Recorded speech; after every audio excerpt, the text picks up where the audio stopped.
Hello friends, तो आज की इस वाली वीडियो के अंदर हम लोग जैसे कि आप लोग यहाँ पर देख ही सकते हैं क्लास 9 चैप्टर नंबर 7 MCQ का क्वेश्चन नंबर 4 ये हमारा क्वेश्चन है और इसका आज हम लोग सोल्यूशन करने वाले हैं। क्वेश्चन MCQ में दिया हुआ है, लेकिन ये क्वेश्चन बहुत अच्छा दिया हुआ है, इसलिए मैं आप लोगों को इसका सोल्यूशन बताने वाला हूँ। क्वेश्चन में हम लोगों को कहा गया है if one of the angles of a triangle is 130 degree, then the angles between the bisectors of the other two angles can be। तो हमारा क्वेश्चन बोल रहा है, क्वेश्चन को ध्यान से समझना है। हम लोग फिगर के माध्यम से इस क्वेश्चन को बनाने वाले हैं। तो सबसे पहले तो बोल रहा है कि एंगल्स ऑफ अ ट्रायंगल, एक ट्रायंगल है, तो आइए एक छोटा सा ट्रायंगल हम लोग बना लेते हैं। ये हमारा एक छोटा सा ट्रायंगल है, नाम भी दे देते हैं ABC। Angles is 130 degree, then the angles between the bisectors of the other two angles can be। Bisectors का मतलब होता है कि कोई एक एंगल को दो इक्वल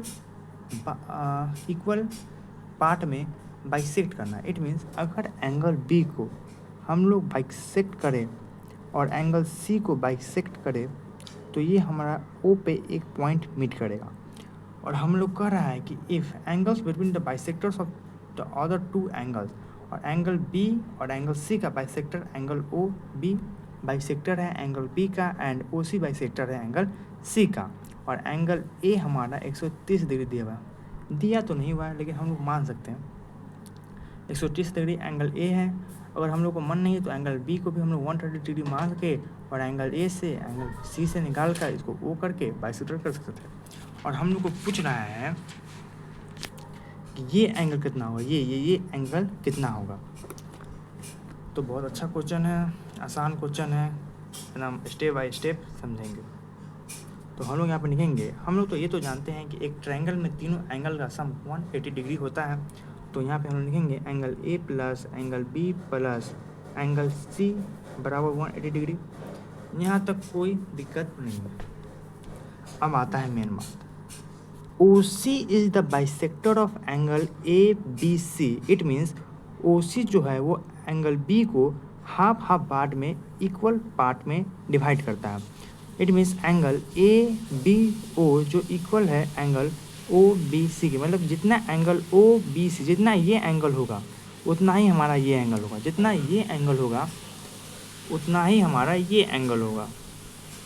ये तो हम लोग को समझ में आ रही।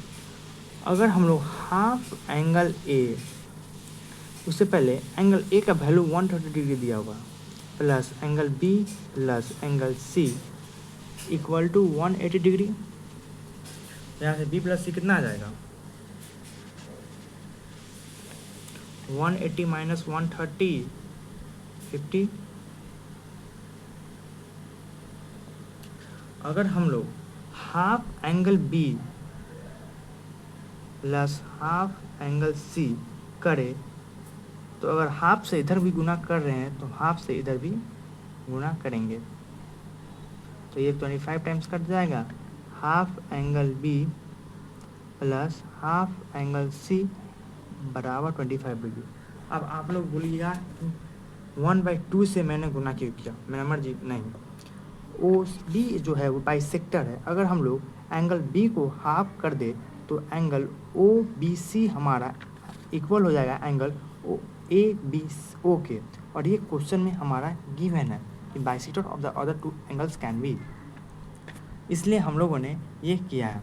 तो अगर उसके बाद हम लोग हाफ एंगल B को क्या लिख सकते हैं, ये नहीं लिख सकते हैं angle OBC plus angle OCB बराबर 25 डिग्री। और इस ट्रायंगल में in triangle BOC angle OBC plus angle BOC plus angle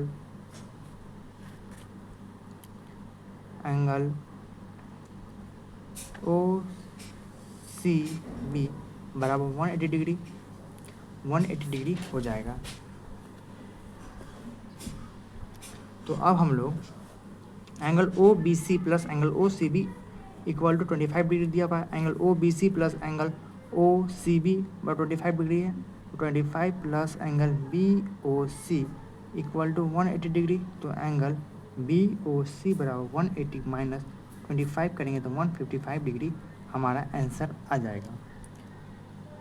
तो हमारा ये वाला एंगल हमसे पूछा गया था। यहाँ पे हाफ इसलिए हुआ क्योंकि ओ बी दो बाइसेक्टर था एंगल बी का, अगर हाफ से गुना करते ये इसके इक्वल है, अगर हाफ अगर ये 30 होगा तो ये भी 30 होगा।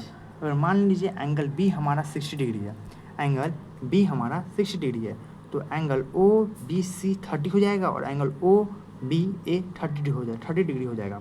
इसलिए angle O B C half angle O B half angle B को हम लोग एंगल ओ बी सी लिख सकते हैं और हाफ एंगल सी को हम लोग एंगल ओ सी बी लिख के एंगल बी ओ सी निकाल सकते हैं। तो ये हमारा क्वेश्चन नंबर 4 का सोल्यूशन हो गया।